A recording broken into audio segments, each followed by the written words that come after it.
Hello, good morning. Good morning, y'all. Good morning.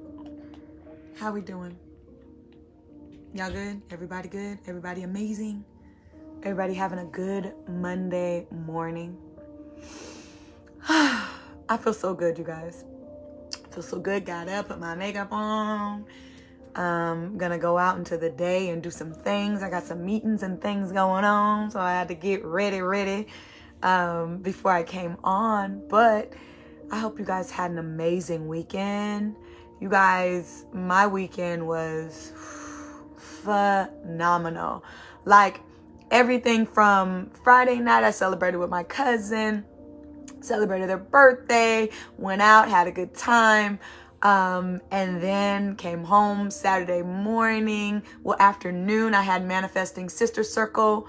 Oh my God, beautiful. It was such a beautiful class, you guys. If you missed it, I might run it back again a few months from now because it was so powerful just to be in the room with people who, I was telling them, I was like, you guys, most people on Saturday at 12 to 3 are hanging out and having a good time and enjoying themselves and brunching and drinking.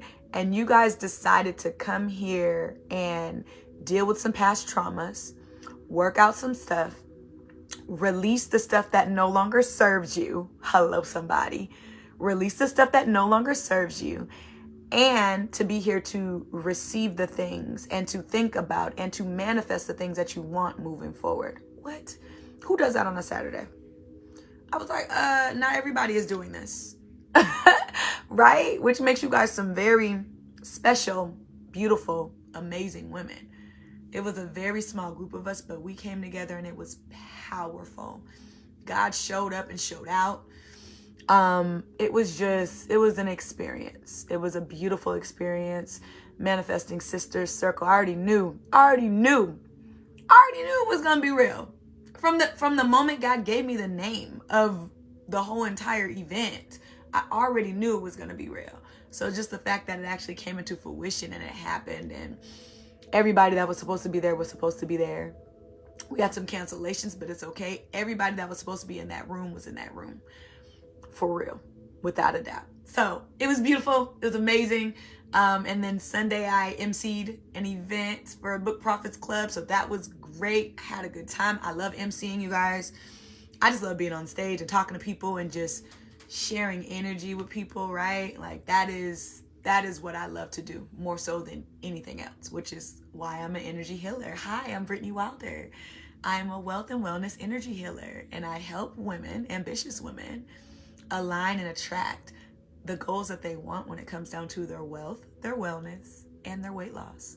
That's me in a nutshell. And I am up early getting things done, you guys. I go to Trinidad on Wednesday. So I am up and at 'em. I am handling business. I am not going to be in the country in a few days. So I gotta go. And I'm starting to recognize, you guys, that there's a balance to entrepreneurship, right? It's like you go hard, you get a project done, and then you relax. And then you bring up another project and go hard, and then you relax, right? I'm starting to feel like that's kind of like the balance when it comes down to entrepreneurship. It's like you go hard, you get this going, you give all your energy into this one project, and then chill, vacation. At least that's what it's been like for me. I don't know about any other entrepreneurs, if that's how y'all live your life, but that's how I live my life. It's like I go hard, I get my projects up, I do what I need to do, and then boom, take a moment to myself because I deserved it, right? Like when you go so hard and you give so much, 110%, right? And my clients know, my friends know, my family knows that I give 110% of myself when it comes down to my business, when it comes down to helping people heal. Hey, Becky, when it comes down to all the things, I give 110% of myself, right? So I deserve a vacation in Trinidad for a week. What you thought, right? Okay, listen. Today we're talking about boundaries. This came up to me actually in my sleep, you guys. I had a hard time sleeping last night. I had some tooth pain. And I had a hard time sleeping. I was like, what is going on, God? Like, we are not, I'm getting ready to go out of the country. I cannot have things going on with my teeth and things keeping me up at night. Like, I need sleep more so now than not, right? So I was like, okay, well, what's going on? But in the midst of waking up, usually when I am woken up in the middle of the night, or if it's early in the morning, which like, I think I got up at like, it was like 1 or 2 in the morning. I went to sleep pretty early. Went home right after my event, you guys. After giving so much energy, the other thing that I noticed, like I said, that rest, I really be sleep. Like, they know me. Listen, my friends, family, they call me Granny because I be in the bed. My dad calls me Granny. That's my nickname. I be in the bed. Like, I'm not even gonna play with you. I need all my sleep today. Like, and I'm not gonna play with you at all. So came home, went to sleep early, felt good and was like, okay. And then I woke up at, 1, 2 o'clock this morning, was like, hold on, what's happening?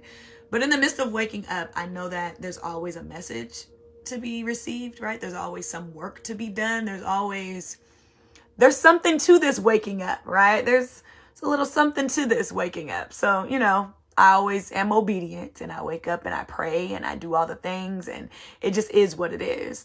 And so for me, what came up was boundaries. And I was like, ugh. Right? I am a recovered people pleaser. I know there's some others that are going to be on here.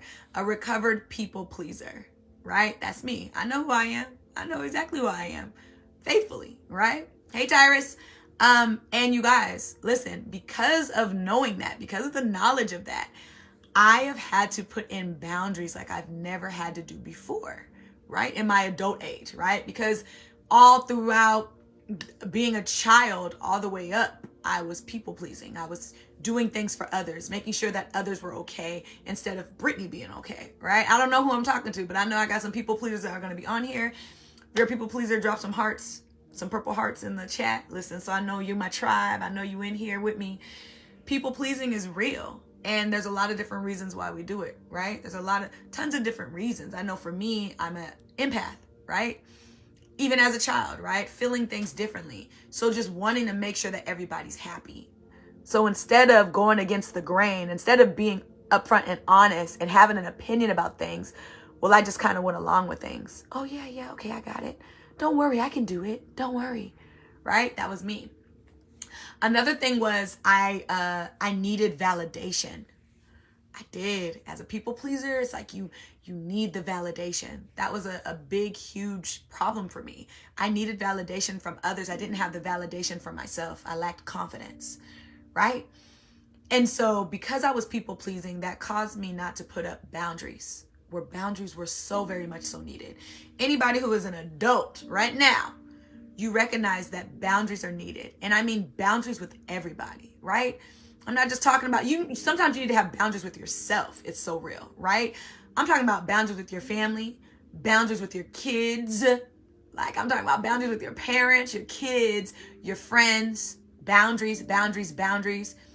You got to put those things in place, or else what's going to happen is you're going to be burnt out.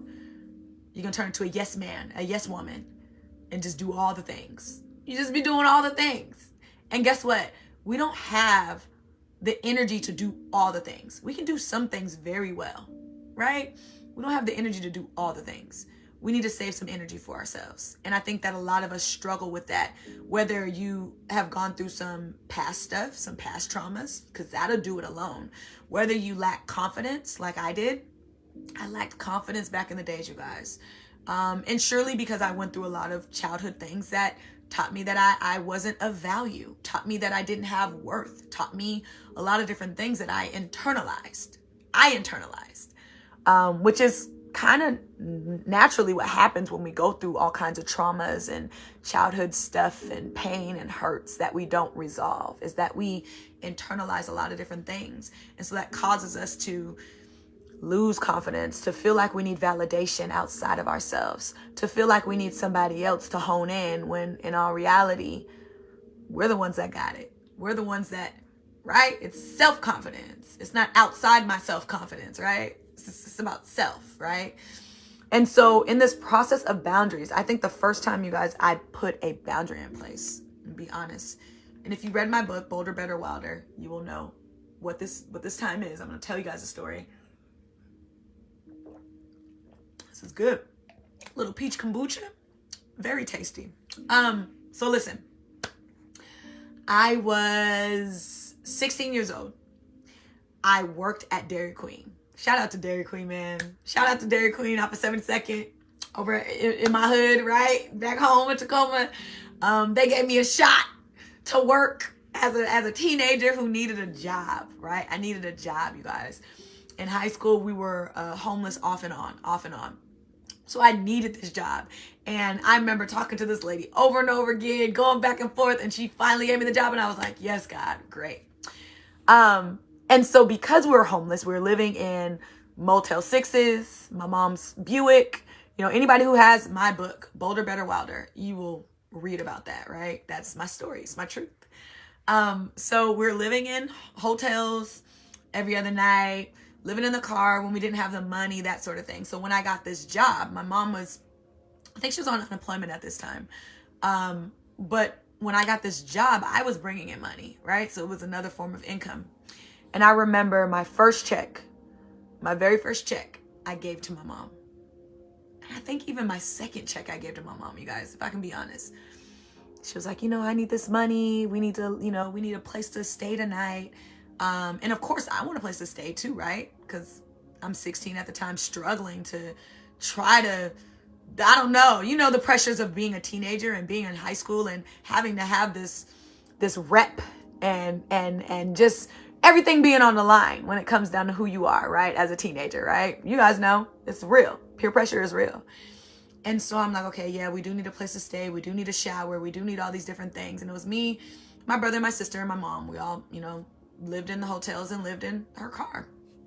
And the third check, you guys, and I was busting my ass at Dairy Queen, right? Going after school. I have to go to school all day. And then after school, I directly get on the bus to go to Dairy Queen to work. And I'm like, yo, I'm tired. I'm working hard for this money. Like, I am busting my ass for this money, right? Guys, I got paid. It was like my third check, y'all, from Dairy Queen. I got paid. And I remember being in the car with my mom. I got paid that day. And I remember being in the car. And my mom asked me for my money. And like I said, the last two checks I had given her, right? That was how we got our hotel rooms. That was how we got food on our plate. That was how we had the necessities for the things we needed, right? We were homeless. Was from my money. I actually think there was something going on with my mom's disability at that time, which is why she needed my money. So I was giving her this money, you guys, giving her the money. Every time I got paid, I was giving her like all my money, like everything, right? And you know, as a teenager, you're only making a couple $100 anyways, if you making that, right? So I was giving her all my money and I'm like, hold up. Like, I busted my ass for this. I go to school all day. I am working hard. I am keeping a 3.6 GPA. I deserve this money. I worked hard for it. It's mine, right? So I started feeling conflicted, right? I told you guys I'm a recovered people pleaser, right? So what does that mean? My mom asking for my money, my mom asking for my teenage check at the age of 16, and me giving it to her was part of my old programming of people pleasing, right? When we got to this third check, y'all, and it was probably the most I had ever received from them, right? Because, you know, the first check, second check, but it was like once you get into your groove and you got your hours and they giving you hours, that third check, it was looking pretty nice, right? Couple hundred, like maybe 300-400, right? And she asked me for this money, you guys. And I told her no. Flat out. I was like, no. No. Enough. No. Absolutely not. No. I'm 16. We're homeless, living in a Buick. Me, my siblings, and my mom. And my mom asked for my money from my check that I made at Dairy Queen. I was busting my ass. And I told her no. I gave you the first check. Gave you the second check. The third check was mine. No. And you want to know what that woman did? Y'all want to know what she did? Y'all, she kicked me out of her Buick. We didn't have no house. She kicked me out of her Buick and was like, you got to go. You can't stay here. You don't want to give me this money. And at the age of 36, right? That's where I'm at now. At the age of 36, at the age of going through my past traumas and hurts and pains, all I feel about that situation was that I needed that situation to grow, right? I don't fault my mom. My mom was dealing with some severe demons and she had some severe addictions. And that was her addiction that kicked me out of her 1984 Buick, right? I don't fault her. Love my mom. Love her. R.I.P. Rest in heaven. I don't have any hurts or pains or anything because I've processed that. I processed the fact of being kicked out of a 1984 Buick. Hello, somebody? Processed all the things. And to be in that space where I was like, no. And recognizing that I really did something that needed to happen at that time for me to start to build up the audacity, build up the boldness, build up the courageousness that I would need all the way up until this point right now at 36 to say no, right? It's so hard for us though, right? Am I right? I told my mom, no, you cannot have my check to pay for our hotel room. Do you hear what I'm saying? Some of us can't say no to giving somebody a ride, let alone showing up just for somebody. I told my mom, no, this is my money. I worked hard for it. You're going to have to figure it out. You're the parent. You're supposed to provide for us. You're going to have to figure it the fuck out. That's what I told my mom, right? And so it was a pivotal moment for me. You guys, that was the first time I set a real boundary in my life. Do you know how important that was for me? What changed my life? And so when I started saying no to my mom, at that moment, it was easier to say no. She would ask for money. She would call all types of, can you do this? Can you drive me? Can you take me? Can you da-da-da-da-da? No, I'm sorry. I'm not going to be able to do it. Now, if I had the time to do it, I would do it. But if it was taking me out of my way, that's a boundary. I'm sorry. And I've been doing this as your child for years and years and years. And I think that I'm good now. Who am I talking to that allows their mother, y'all hear what I'm saying? You got some mommy wounds. You got some guilt, some hurt. You know your mom has some issues. You know your mom has some addiction, some issues, some things that she's dealing with. So you feel sorry for her. And it's your mom. When I tell you conflicted is the word, but guess what you're going to have to do? Guess what you're going to have to do for your sanity? You're going to have to feel conflicted. You're going to have to go through the guilt, the shame, the whatever you feel for saying no. Because here's the thing. Boundaries have to be set in order for us to have peace. And some of us are walking around right now because we allowing our family members to ask us for this, and we giving all the money that we have in our household when they're adults and should be able to handle it on their own. Who am I talking to? You feel guilt and shame because you're the oldest. That's another one, right? Because you're the oldest. So I wasn't the oldest in my family, but I acted as the oldest, right? My brother was a little immature, right? So I played the role as the oldest, even though I was a middle child. Often, right? So you feel like you're the oldest. You feel like you're the person that has to do it. You feel like you're the only person that can bring it together. In all reality, what you're doing is you're enabling people. You're enabling people. These people are adults. And let me say something that is on my heart. Woo! My black mothers of sons. My black mothers of sons. And why do I say this? Because I've seen this played out over and over and over and over and over and over and over again in relationships that I've had with men, right? Where black mothers, and I'm saying black mothers because that is the experience that I have seen, right? I have seen Black mothers coddle their baby boys. Oh, it's okay. Oh, he broke up with his girlfriend and he has to live in the house for another 6 months. Oh, he can just live in the house with me. I'm not gonna. That is a man, sis. Let that man figure it out, right? But no, we love our sons and we have this inappropriate relationship with them where they're like basically the daddy. You know what I'm saying? It's weird. It's weird. Stop it. Stop it. Okay? My Black mothers, I know you love your sons and I know you want to be there for them and that's okay. There's nothing wrong with that, but I told you boundaries. Boundaries. It's okay to be there for your kid, but it's not okay to fight their battles for them. It's not okay to fight out the things that life is trying to teach them to become an adult, to become a man. Stop it. I don't know who I'm talking to, but stop it. Let your sons, let your daughters figure it out. It's okay to coach them and to guide them, but to solve the problem for them at their old ass age of 38, 39, 36, 40, 49, 52, I don't know, for you to try to solve a problem that a grown ass man and a grown ass woman has as their parent is not okay.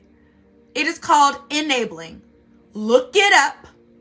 Do your research. You are enabling this person, right? So what are you doing? You're causing them not to receive a lesson that life is trying to teach them about becoming who they truly are supposed to be. Cut it the fuck out. Enough. I am tired of seeing it. And guess what you do when you enable your child? When you enable a child who is a grown-ass individual, what does that mean? You're enabling them. You're spoiling them. You're giving them things that they need to be working for themselves. Well, then they become a lazy person, a lazy adult. They become a terrible husband or a terrible wife. Right? Because in my mind, my mommy and my daddy is always my mommy, my daddy, my sister, my brother, right? Because there's some big brothers and big sisters that are always trying to solve the problems for their siblings. Cut it out. You're enabling this person and causing them to have to, they're babies, basically, grown ass babies that you guys are taking care of. That, oh, every time this happens, I know I can call on my family to da-da-da-da-da. And I'm not saying that family's not supposed to help. I'm not saying that at all. No. When you're going through stuff, you should be able to call on your family. But what I'm saying is you should not be bailing your grown-ass child out of every situation that they get themselves into as an adult. That's what you shouldn't be doing. Right? Because they're not building the skills that they need in order to live life. And then when tragic happens, trauma happens, real stuff happens, well, they don't know what to do. They haven't built that skill. Do you understand what I'm saying? There are certain things in life that we have to build, certain skills in life that we have to build, certain events that happen in our life to create for us to build these skills that we need in order to move forward. Well, if we haven't gone through the steps, if you've enabled us and you bailed us out and you pay for our rent every month, or you bailed us out of jail, you got us physically out of jail every time we go, or you allow us a place to stay every time we can't do our bills and pay our bills. Well, all you're doing is enabling me, and now I don't know how to make ends meet. I don't know how to do it on my own. I don't know how to. I'm depending on you to be the one that fixes all my problems, and that's a problem. That's just not my problem, right? That's my song. Okay, listen, you guys, stop it. I know I just went on a tangent, but I see it too often, and then we wonder why these grown-ass men are in these relationships and they basically want they wife to be their mama. They don't want a wife, they want a mom. Literally, because that's what they're used to. They're used to mommy bailing them out. They're used to, and there's women too, they're used to daddy bailing them out. Cut it out. Stop it. It stops here. Because that's a mess. All you're doing is not creating a great citizen in the world. All you're creating is a spoiled adult. And you know what happens with spoiled adults? Man, they think that people owe them stuff. They feel so entitled. Y'all ever ran into somebody who's grown as hell and feels so entitled? 9 times out of 10, that's an enabled child.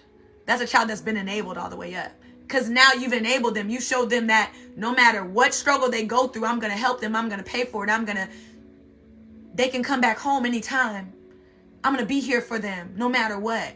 When you should be like, listen, son, you didn't make it work with your girlfriend? Go live on your homeboy couch. Figure it out. You grown enough to figure it out. You 40 something. Go figure it out. You understand what I'm saying? Enough with the foolishness. Cut it out. Okay, sorry. Boundaries. And that's a boundary that we have to put in place as parents. I have boundaries with my daughter. You're supposed to have boundaries with your kid. And here's the thing about boundaries with our kids. Sometimes we don't have boundaries because of the stuff that we went through. What am I saying? Listen and hear me very clear. This is real. I'm going to say it. And it may step on some toes, but I don't care because that's how real it is. There are some things that you went through in your childhood. Mommy, daddy didn't provide. I have an issue with my mom. My mom was never there for me. Nobody showed up for me. This is what happened when I was 6. So here's what you're doing. You're operating now as a parent based off the things that you weren't given, based off the necessities that you didn't have, based off of the traumas that you have not healed. And so now you're parenting your kids based off the things that you didn't receive. And guess what that's doing? Guess what that's doing? That's causing you not to have any boundaries. Right?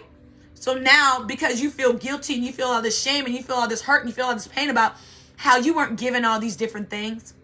So now you overgive. Who am I talking to? You giving your kids everything, not giving them a chance for them to work it out or to figure out life's battles. Listen, the one thing that I do with my daughter that I am really big on, and people are like, oh, I really like the way you parent. I'm like, yeah, because I healed my trauma. Because I went through it myself. I healed my trauma. Hey, good morning, cuz. I am big on allowing my daughter at 7 years old to problem solve. What does that mean? Oh, you mad, you stressed out, you screaming, you yelling, you crying because you can't find something, right? And it starts early. It starts early. We want to fix our kids' problems all the time, but we don't give them a chance to figure it out on their own and to problem solve. And then we wonder why when they come into 18, 19, 20, 21, they still living in your mama house. Because they didn't figure out a problem. They don't know how to put together the problem. They don't know how to problem solve. They don't know how to figure it out for themselves because you done figured it out for them all 18, 19, 21, 26, 45 years. Who am I talking to? Enabling your kid. My daughter is 7 years old. And she knows if she comes to me with a problem, she has to come with me with a solution. These things are instilled early into our kids. Okay, mama, well, how do you think you're going to solve that problem? Oh, your tablet died? Oh, man. Well, how can we fix the problem? How can we problem solve? A lot of you guys need to be like, yo, how can you figure that problem out on your own at your age that you're at? I do that with my daughter at age 7. Some of y'all need to be doing that with your kids at 18, 19, 20, 24, 29. How can you figure out that, oh, you lost your job, son? How can you figure out that problem? You should have started that from day one. Problem solving, critical thinking, all these different things that they need to become a great adult. And then we wonder why our kids and why our generation is cutting up because we haven't taught them the things that we don't know ourselves. That's the thing. A lot of us have been enabled ourselves. We didn't have to worry about it because mama, daddy, cousin, auntie got it for us. We've been enabled ourselves, so we don't know how to teach something that we haven't learned ourselves. And that's ultimately the problem. And then we talk about the generation like it's their fault, when really it's a whole line of enablers. And it just got down to Junior and them. Who am I talking to? Cut it out. Cut it out. You're setting your kids up for disaster, not for success. Start to help them critical think and problem solve. Because guess what? The world is not going to be like, oh, my baby can't figure out the problem. Oh, let me solve it. No. This world's going to eat them up and spit them out. And it is your job as a parent to prepare them. To prepare them. I parent differently. I parent differently because I'm a healed parent. Do you understand what I'm saying? I parent differently because I have done the work. And some of us have not done the work. And so our parenting is off. We're triggered by our kids. We don't know what the hell to say. We don't know what to do. We lack boundaries. Cut it out. And if I'm talking to you and you feel some type of way, then good. Then good. Welcome to my channel. I'm Brittany Wilder. Hello. Welcome. Because you needed to hear that today. Cut it out. Set boundaries with your kids. Set boundaries with your family members. I know it's hard. I know it's hard. I just got done telling you guys about the story about how I told my mom at the age of 16 when we were homeless and she wanted my check. I told her, no. I didn't give you my first check, my second check. We're done here. I'm keeping my third check for me. I worked hard for this. No. I don't care. Figure it out. You're a parent. Just got done telling you guys that story. Right? But that was a pivotal point for me in my life. And it allowed me to put in no whenever I needed to say no. It allowed me to put in no in my relationships. When men were like, oh, can you do, I really would like for you to do this. No. Hell no, even. Some of us don't know how to say no. Allowing our kids to step all over us. Because we want the acceptance that we didn't get when we were kids. Because you didn't do your healing. So you need acceptance. So you over here trying to overcompensate in your relationships with your kids. Because you feel like you weren't accepted in your family. Cut it out. Do some healing work. Go to therapy. Because you fucking your kids up too. Not only are you messed up because of your issues that you haven't dealt with, but now you're messing your kids up too. Now it's a generational curse. No. I was talking to a lady yesterday. She's one of my Book Prophets Club sisters. She did I emceed for an event yesterday. Oh, my foot is dying. Y'all know I've been sitting here talking. So I emceed for an event. It was amazing. And she was talking about how she doesn't believe in generational curses. She believes, shout out to Dr. Rhonda. She knows who I'm talking to. She believes in generational habits. And I said, yeah, that's right. The habit. We're forming habits of enabling. So your mama enabled you. Gave you all the things. Overcompensated for you because of what she was dealing with. And she never healed. Right? And then you start to turn around and enable your kids. Because you never healed. Right? And then guess what's going to happen to your kids with their kids? They're going to enable your grandkids and your great-grands, and it's just going to keep on going. The habits are going to keep on going over and over and over again. Because we're not choosing to heal the things that we once went through. We're not choosing, right? And we don't know what that looks like.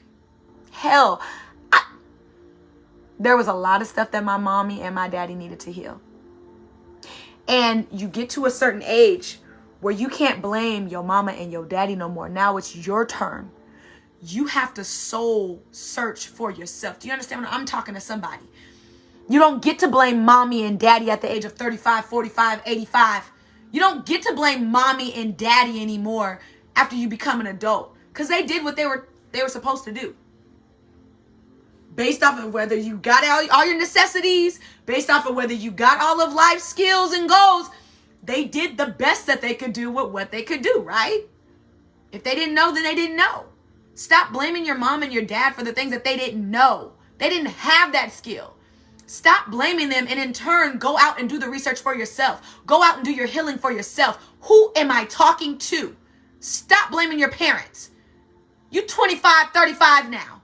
Cut it out. You're an adult. And if there's something that you didn't receive, and there was a lot of stuff that I didn't receive. There was a lot of stuff that I didn't receive because my mom didn't have that skill. Nobody taught my mom that. And my mom didn't go out and look for it for herself. But we're in this beautiful age of Chat GPT. This beautiful age of Google. Search for it. Ask the question, and you shall receive some research. You shall receive the information that you need in order to do the things that you need to do in order to be in a space where you need to be in. But some of us aren't even utilizing that. You better get in there and talk to Chat GPT. Chat GPT put a whole thing together. How do I heal abandonment issues? There are a bunch of different ways to heal abandonment issues. Here are the top 10. Boop, boop, boop, boop, boop, boop, boop. In 2 seconds, you got a whole plan.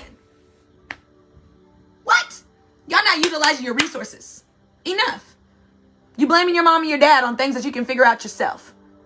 And there comes a time when you got to stop that. And I'm just being real. Cut it out. Cut it out. Do the work for yourself. You're grown now. Forgive them for not being able to show up for you the way that you thought that you should have been showed up for. There's a lot of things that I wish my mom would have done. There's a lot of things I wish my dad would have done. However, that did not happen. Therefore, I am now responsible for receiving, for doing the work to receive the lessons that I didn't have. Right? I parent my daughter differently than anybody I've ever seen anybody parent. And I've had a lot of parents around me. I've had a lot of moms, a lot of dads around me. I parent my child differently than anybody I've ever seen. But that is the benefit of doing the work. Do you hear what I'm saying? That is the benefit. Knowing your blind spots when you were younger and applying them to your child and making sure your child sees. One of my blind spots was my self-confidence, the lack thereof. Had a lot of self-confidence issues. So what do we do with my daughter? We build up her self-confidence each and every day. We do affirmations. We pray about it. We talk about it. How do you feel about you? So do you think you look pretty? Do you know beauty comes from inside and outside as well? It's not just your face, mama. It's the inside. It's how beautiful your heart is, right? I literally have those conversations with my daughter at 7 years old. Because I don't want her to get in this world and think that it's all about what your face looks like. I don't want her to think, right? I wear makeup. I love makeup. I love makeup. I just started wearing makeup in the later years of my life because I didn't feel beautiful enough. I didn't feel pretty enough. I know it's crazy, right? But my daughter says things like I'll put on lashes or whatever, and she'll be like, Mommy, I want lashes like you. And I'm like, girl, you don't have to. Mommy got like 3 lashes in her head, baby. You got a whole beautiful, my daughter has beautiful, long, luxurious lashes that look like they came up out of a 3D lash box, right? Gorgeous. When I say gorgeous, gorgeous, and I'm not just saying that because that's my seed. Gorgeous, right? So I tell her all the time, you don't need that, girl. And she's like, I like your lashes. I'm like, I like your lashes. I wish I had yours, right? But instilling that and bringing that back around. Like, mommy does this because this is what mommy likes to do. And mommy doesn't wear makeup every day. I want you to notice that too, right? Mommy likes to wear makeup, but she doesn't wear it every day. She doesn't need it every day. I don't need it every day. Sometimes I feel like when I put my face on and I go out into this world and I have meetings with people, I am representing me and my business. So yeah, I'm going to put my makeup on. Yeah, I'm going to show up in a suit. Yeah, I'm going to show up with the best of the best. What? I'm representing me and my brand and my business, right? But on a normal day, am I wearing makeup? Baby, y'all see me on this live if you done been here before. Sometimes I do, sometimes I don't. This depends on how I'm feeling. We're going to go over. I'm going to do a mini sound bowl healing session, y'all. My leg is dying. And like I said, I just got done finishing up Manifesting Sister Circle. Was amazing. I have another course coming. It is a mindset course because what I know to be true is that a lot of the things we are struggling with manifesting stems from our mindsets alone. We don't feel like we're worthy of it. We don't feel like we're deserving of it. So I'm going to bring back my mindset course, Talk to Me Nice.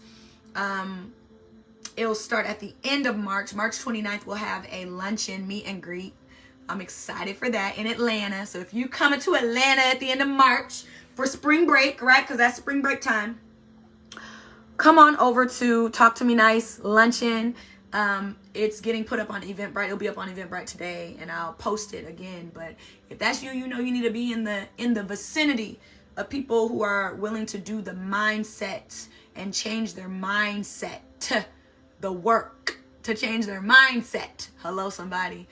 Then you need to be in the building. Come on to Atlanta, March 29th, you guys. We're going to do a luncheon, and then after that, that's going to kick off our first class, and it's going to be a 6-week course because mindset is so important, and it's really the thing that's hurting us. It's really the thing that's keeping us from manifesting. For real. Mindset alone. I'm not even gonna lie to you guys. I have had several clients, and I know this to be true, right? And my population that I work with is Black women, right? Whew, my leg, y'all. So I know this to be true. I know this to be true, right? That is something with our mindsets. It's something with the way we were raised. It's something with the lack that we've received. It's something with the negativity that we heard from our parents that we picked up, right? Generational habits and generational curses and generational BS that we done picked up and took with us, and now we applied it to our life, and now it's how we think. So now we done adapted to this stinking thinking, this negative thinking, this depressive thinking, this. One of the things that I want to share with you guys, one of the things I want to share with you guys that just came up for me is that I adapted and I put on the mindset of unluckiness. I'm going to tell you where it came from. My mom would say things like, this is just how my life is. I'm unlucky. I'm unlucky. I'm not lucky.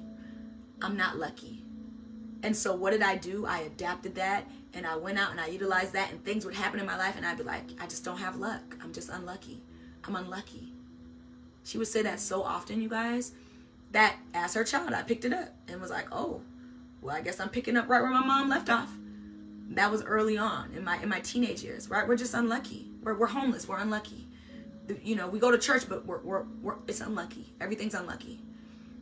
That's what I picked up and I adapted. And so what did I do? I used that mindset and went through the world, and I just thought I was just unlucky, right? For a very long time, until I started learning how to master my mindset so that I could attract the things that I truly wanted in life.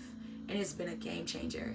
And what I plan on teaching you guys, and talk to me nice, is what I have done from the bottom all the way up. Anybody who knows me knows I come from the gutter. I come from nothing. I mean that when I say I come from the trenches, the hood, what have you, right? Tacoma, Hilltop, right? Lack. I come from that, and to be in a space where there is abundance all around me, where I am attracting and becoming in alignment with my truest purpose. Do you hear what I'm saying? To be a person that came from the trenches and came from nothing to being all about something, there's a lot of work that happened. And I'm breaking it down into 7 steps for you guys, so that you don't have to go through the years of worry, the years of thinking that you're unlucky, the years of thinking the negative mindset and being depressed as soon as life happens, because life is surely going to happen. But we're talking about boundaries today, right? Put up a boundary with yourself. And I mean it. When it comes down to negative thinking, put up a boundary with yourself. And y'all gonna laugh at me when I say this, but negative thoughts do come up, right? Every once in a while, you feel a little negative thought. It happens, right? Now, my negative thoughts don't happen as often as somebody else who has never done the work, right? I've done some mindset work. So my negative thoughts don't come up as often as somebody who hasn't even touched this, right?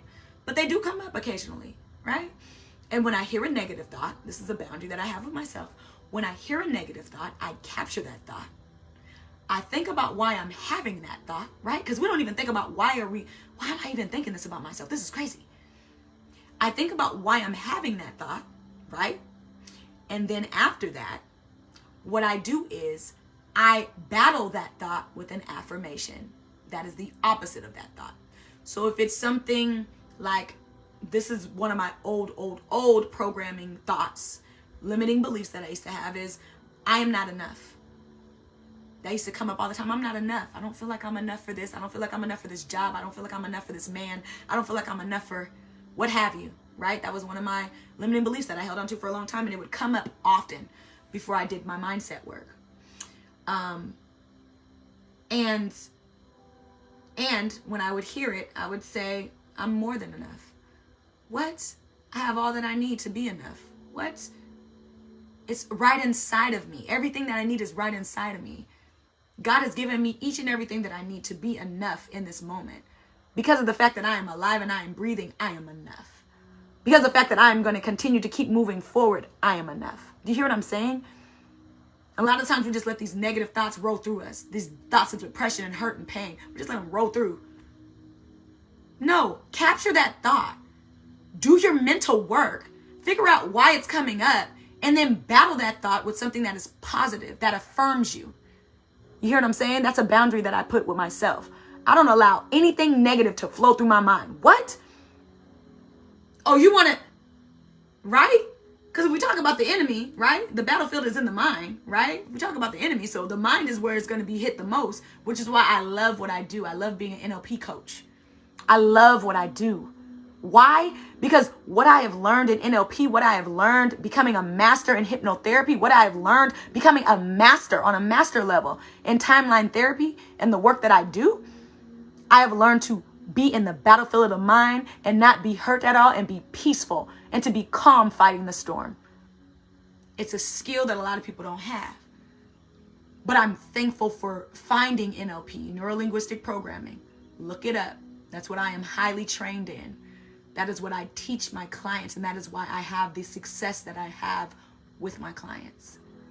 Because I'm teaching them how to be in the battlefield of the mind and to fight like they've never fought before. Do you understand what I'm saying? More than enough. That's right. All right. I'm going to go over here. You'll hear me play root chakra for sure. Big red. See big red? Listen, I'm going to play sacral chakra too. I just named her. Her name is Sadie. My orange bow. Sacral chakra. Sadie. I just named her actually the other day. I was like, I like this Sadie. And it just came out. And I said, oh, that's your name. Okay. And then I'm going to play solar plexus a lot. Solar plexus is that willpower, it's that confidence, it's the stuff that we need in order to set boundaries. We're struggling with setting boundaries because we don't have confidence. Who am I talking to? Struggling to set boundaries because there's no confidence there. Because your willpower, you don't have the willpower. You're too afraid, you got guilt, you got shame. Too afraid to say no because you're scared what that person's going to think about you. People really care about what other people think about them. That's cute.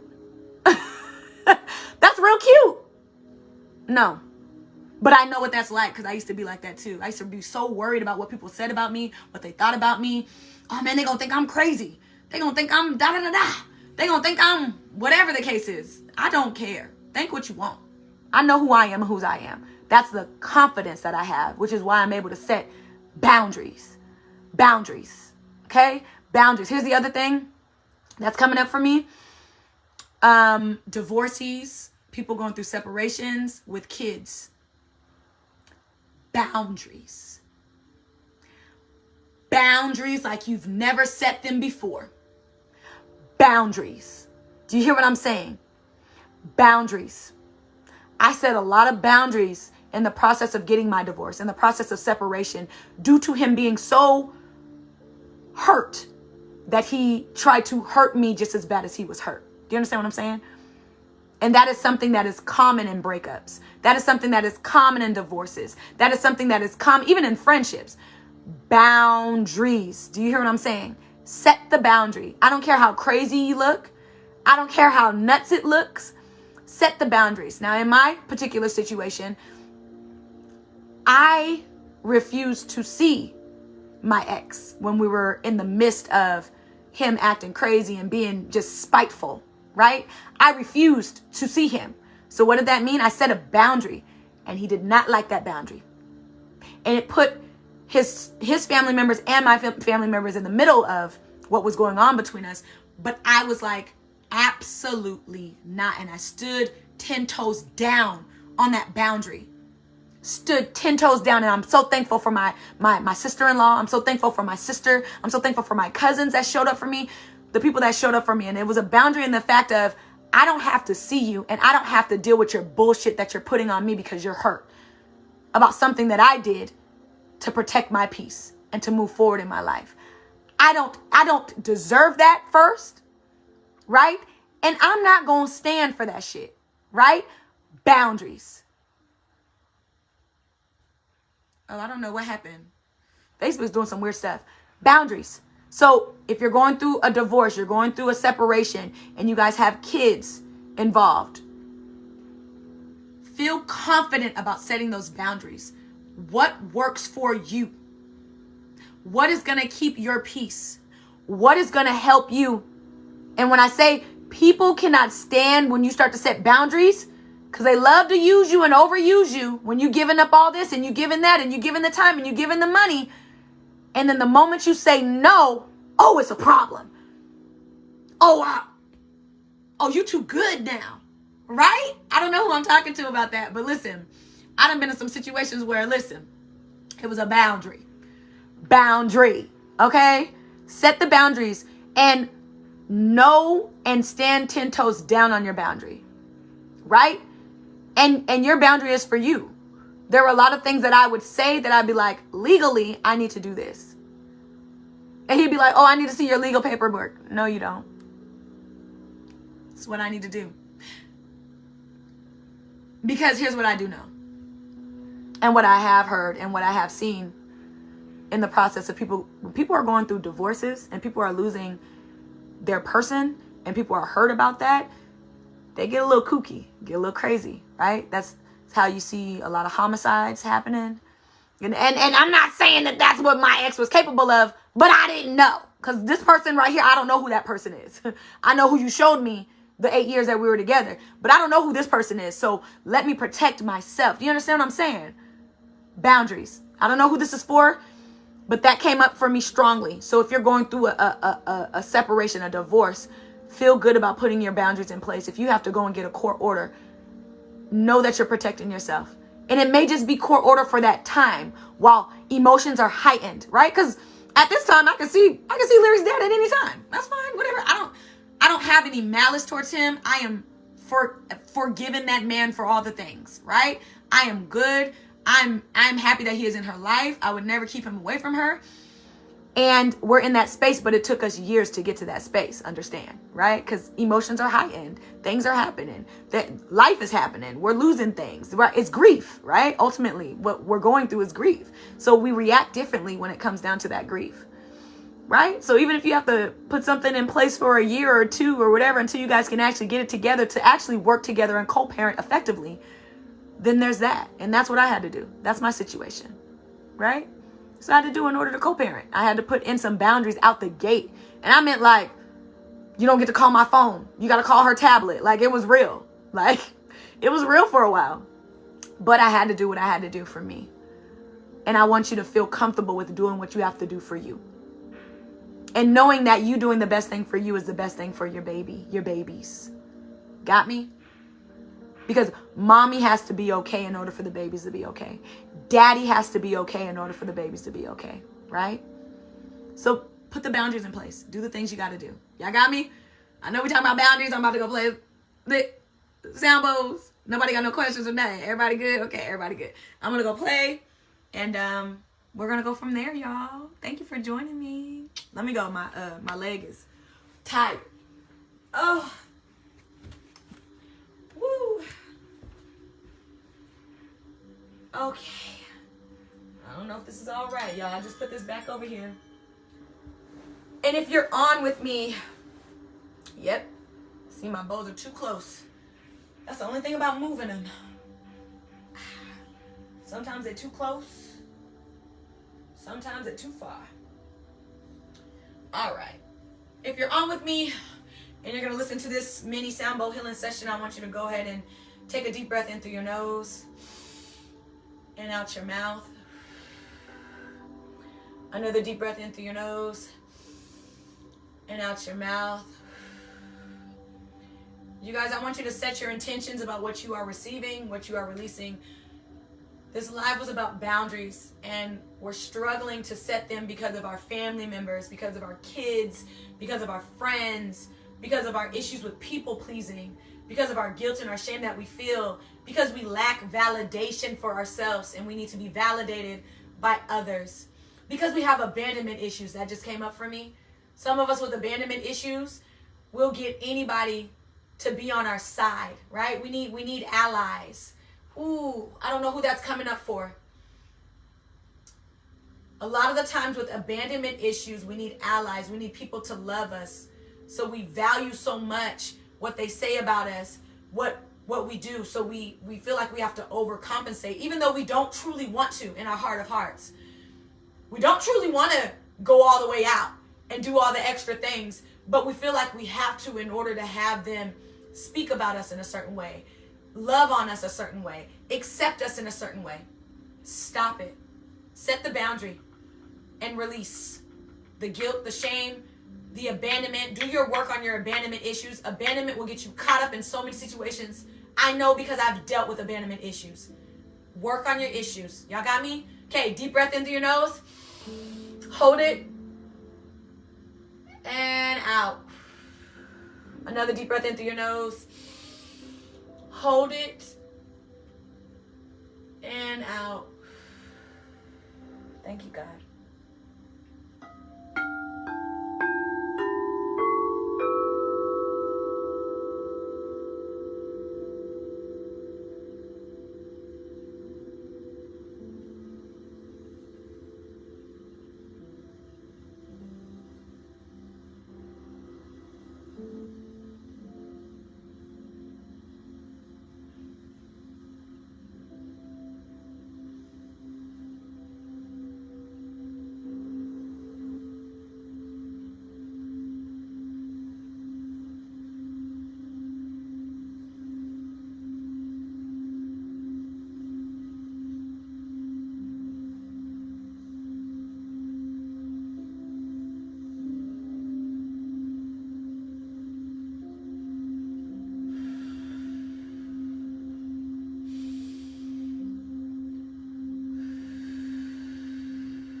All right, y'all.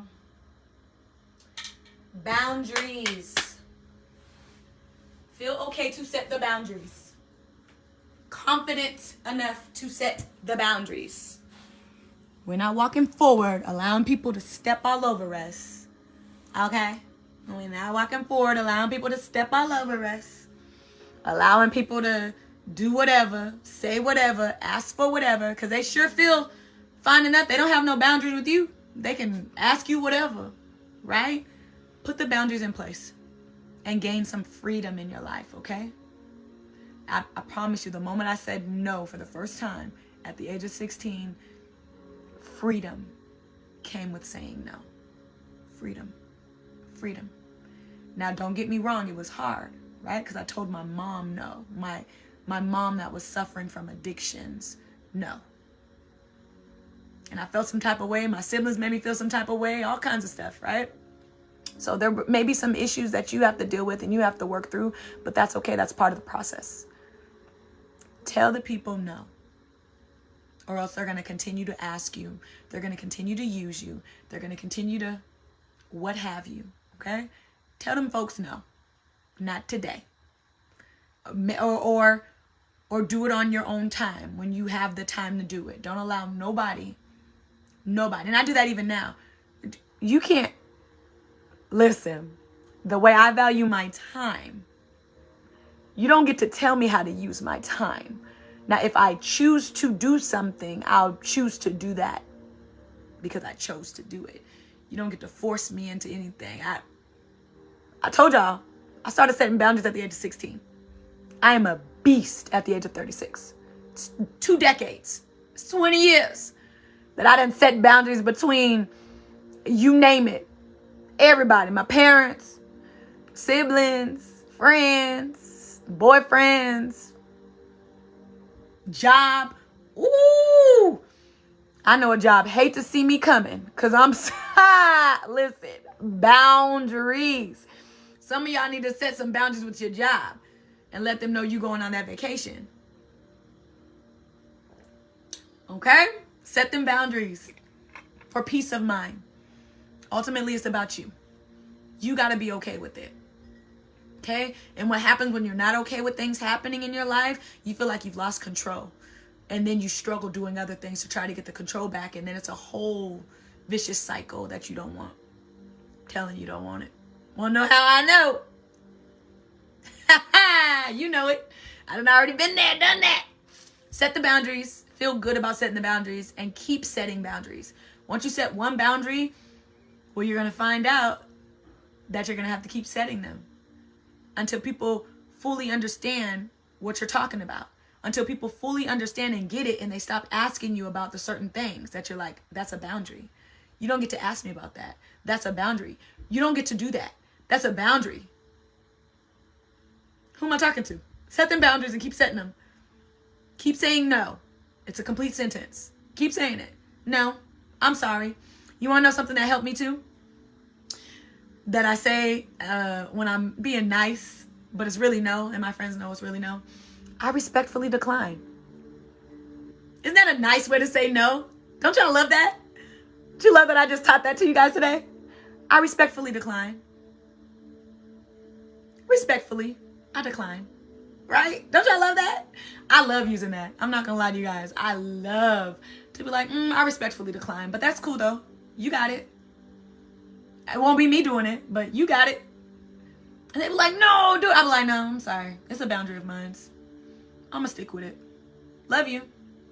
But also I respectfully decline. Use that. Whatever it takes for you to set them boundaries. I'm for it. Okay? Love you guys. I'll be on tomorrow.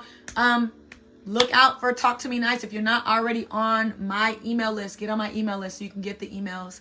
Talk to Me Nice is happening. Listen, Talk to Me Nice. I did this class 4 years ago. Amazing. When I say amazing, amazing. And it's been 3 or 4 years. So that you guys know, all that means is that there's going to be more info. It's going to be more tips and tricks. It's going to be more, right? It's going to be more this time around. I just want you guys to know. I know those who came to it the first time, It's going to be more. So sign up, you guys. Sign up for Talk to Me Nice. March 29th is when we do our luncheon. Go to Eventbrite. Sign up, okay, for the luncheon. Talk to Me Nice luncheon. And then get in the class. But I'm doing the luncheon for anybody who wants to just come out and learn really quickly what the course is about, what we're going to be doing, and who wants to learn a little mindset hack that they can take with them. So get into the class. You'll start seeing me promote. You'll start seeing the emails. Get onto my email list as well. Or just follow me on YouTube. That works too. Because I'm definitely going to be talking about it for the next few weeks as I promote it. Love you guys. Have a good Monday. Monday has been great so far. Have a good Monday. Keep doing what you do, okay? Bye, y'all. Love y'all.